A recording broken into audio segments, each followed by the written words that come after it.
Hello दोस्तों, आई चौक से ली गई यह कहानी। तलाक के बाद इस महिला का पछतावा बहुतों के लिए सबक हो सकता है।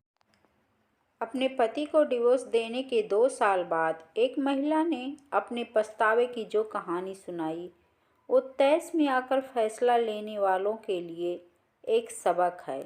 ये कहानी आपको सोचने पर मजबूर कर देगी। मेरा नाम जोया है और मैं 32 साल की हूँ। मेरी शादी हुई थी और पति से अलग हुए मुझे 2 साल बीत चुके हैं। जब मेरा तलाक हुआ तो मेरा परिवार और मेरे दोस्त मेरे लिए फिक्रमंद थे कि अब मैं अपने लिए नया साथी ढूंढने में सावधानी बरतूं। सच कहूँ तो तलाक के बाद मैं कई लोगों के साथ डेट पर गई, लेकिन उनमें से कोई भी मेरे एक्स हस्बैंड की तरह अच्छा नहीं है।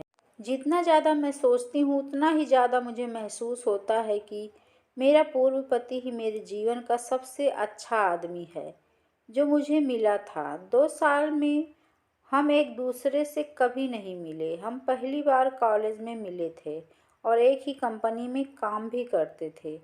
कॉलेज और वयस्क जिंदगी के बदलाव काफ़ी कठिन थे, लेकिन फिर भी हम दोनों एक दूसरे के साथ थे और तभी मुझे उससे प्यार हो गया था। फिर हम एक छोटे से घर में शिफ्ट हो गए। उस वक्त हमारे पास बहुत पैसे नहीं थे, लेकिन मुझे याद है कि वो मुझे कुछ भी दिलाने के लिए हमेशा तैयार रहता था। मुझे हैंडबैग दिलवाने के लिए उसने खाना नहीं खाकर पैसे बचाए।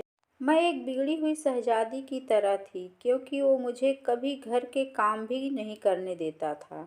मुझे खुशी थी कि मुझे एक ऐसा शख्स मिला था जिसके साथ मैं अपनी पूरी ज़िंदगी बिताना चाहती थी, और जल्दी ही हमने शादी कर ली। शादी के बाद वो वैसा ही पति बना रहा जैसी मैंने कल्पना की थी।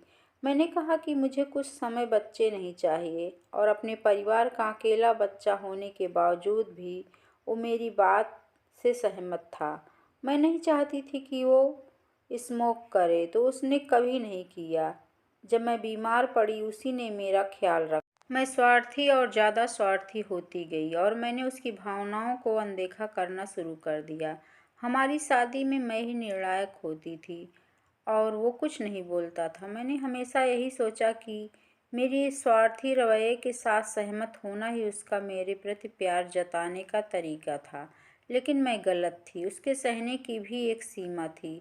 हमने तलाक ले लिया, लेकिन तब भी उसने इसके लिए मुझसे माफ़ी मांगी। उसने कहा कि वो शर्मिंदा है कि वो मेरी इच्छा के मुताबिक एक अच्छा पति नहीं बन सका। तलाक के बाद मेरे अहंकार ने मुझसे कहा कि मेरा पति मेरे पास वापस आएगा, लेकिन 2 साल बीत गए और उसने कभी मुझे कॉल तक नहीं किया। और इस वक्त तक मैं भी ये समझ चुकी थी कि हमारी कहानी अब ख़त्म हो चुकी है। एक दिन मैं अपने कॉलेज के दोस्त की बर्थडे पार्टी में गई थी। पार्टी से पहले मैं एक डेट पर गई थी, लेकिन वो बहुत बुरी थी। काफ़ी ख़त्म होने से पहले ही मैं उसे छोड़कर पार्टी में आ गई। उस पल मुझे अपने पति की याद आई कि वो कितना मृदुभाषी था, कितने प्यार से बोलता था। मुझे एहसास ही नहीं हुआ कि मेरे आंसू बह रहे थे कि अभी एक शख्स ने सामने की कुर्सी हटाकर मुझे टिश्यू पकड़ाया। जैसे ही मैंने ऊपर देखा, मैं चौंक गई। वो मेरे पति थे, जो मेज के दूसरी तरफ बैठे हुए थे। एक दूसरे से अलग होने के 2 साल बाद उसे अपने सामने बैठे देखकर मैं बस इतना चाहती थी कि उसके हाथ पकड़कर उससे एक दूसरे मौके के लिए पूछूं। जब मुझे लगा कि वो पार्टी में अकेला आया है तो मेरे दिल में उम्मीदें जगने लगी। क्या वो अब तक सिंगल है? क्या हमारे दोबारा मिलने के कोई चांस हैं? लेकिन तभी उसका फ़ोन बजा। उसने फ़ोन उठाया। उसने फ़ोन पर कहा, ठीक है, मैं 1 मिनट में तुमसे मिलता हूँ। वो मेरी तरफ देखकर मुस्कुराया और मुझसे कहा कि उसे जाना होगा। वो दरवाजे के बाहर गया, जहाँ एक खूबसूरत महिला उसका इंतज़ार कर रही थी, और उन दोनों ने एक दूसरे को किस किया। उसे एक दूसरी महिला के साथ प्यार में देखकर मेरा दिल डूब गया।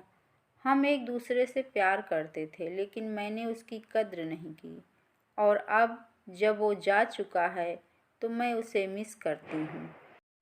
Thanks for watching. Please like and share my video and subscribe my channel and the motivational stories. Thank you.